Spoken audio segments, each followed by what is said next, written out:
অনেকে এলাকার লোক ধরছে যে প্রত্যেক দিন অমুককে দেখা যাচ্ছে আর আপনাকে একদিনও দেখা যাচ্ছে না কেন। এক্ষেত্রে নওশাদ সিদ্দিকী একটু বেশি নাম্বার পেয়ে যাচ্ছে।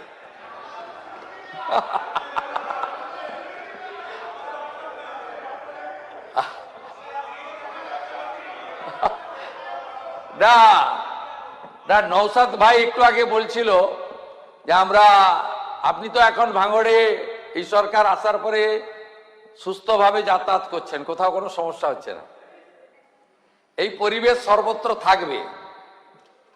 বিডিওরা, প্রশাসন আপনাদের কথা শুনবে, আপনাদের এমএলএ ল্যাডের কাজ পড়ে থাকবে না। আপনাদেরও দেখতে হবে প্রপারলি স্কিম দেওয়া, ইউটিলাইজেশন সংগ্রহ করা, একটা ভালো পরিবেশের মধ্য দিয়ে আমরা সবাই করব। এই শপথ আমাদের নিতে হবে এবং খুব প্রাণবন্ত করতে হবে। Finance committee, house committee,